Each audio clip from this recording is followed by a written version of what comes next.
যে শেখ হাসিনা যে কাজ করেছে, তার আইন শৃঙ্খলা বাহিনী, তার যুবলীগ ছাত্রলীগ যে কাজ করেছে, আমরা সেটা করব না।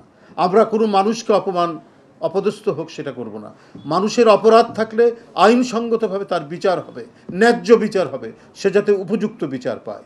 কে এম হুদা, রকিবুল হুদা, হাবিবুল আউয়াল, তারা গণতন্ত্রকে ধ্বংস করেছে, তারা গণতান্ত্রিক প্রতিষ্ঠানকে ভেঙে চুরে তছনছ করে তার উপর দাঁড়িয়ে শেখ হাসিনার ক্ষমতাকে একবার চিরন্তন করার জন্য, পার্মানেন্ট করার জন্য চেষ্টা করেছে। এটা শুধু আমরা ঘৃণা জানাই না, এদের বিচার হতে হবে অবশ্যই, তবে সেটা আইনসঙ্গতভাবে, সেটা অবশ্যই আইনি প্রক্রিয়ার মাধ্যমে। যে আঘাত আমরা পেয়েছি সেখান থেকে শিক্ষা নেব যে না, শেখ হাসিনা যে পথ দেখিয়েছেন সেই পথে আমরা যাব না। আমরা যাব একবারে নিশ্চিত আইনি পথ, গণতন্ত্রের পথ, আইনের শাসনের পথ। এই জন্যই তো লড়াই। আমরা কেন নিজে আইন হাতে তুলে নিব?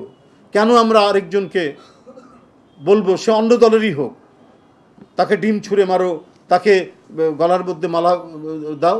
সে অপরাধ করেছে, তার ন্যায্য বিচার হোক, তার শাস্তি হওয়া উচিত, অবশ্যই তার শাস্তি হতে হবে। কারণ গণতন্ত্রের ধ্বংসকারী এবং অবাধ সুষ্ঠু নির্বাচনকে সে দিয়েছে, কি বলে যে মাটি চাপা দিয়েছে, নিশ্চয়ই তার অবশ্যই বিচার হতে হবে। কিন্তু এর জন্য এইটা আমরা বলবো না যে লেলিয়ে দিয়ে মানে রাস্তার মধ্যে বেআইনিভাবে তা করতে হবে, আঘাত করতে হবে, কিছু করতে হবে। এটা আমরা কোনোদিনই এই জিনিসটা আমরা বলবো না, কখনো করতে দেবো না।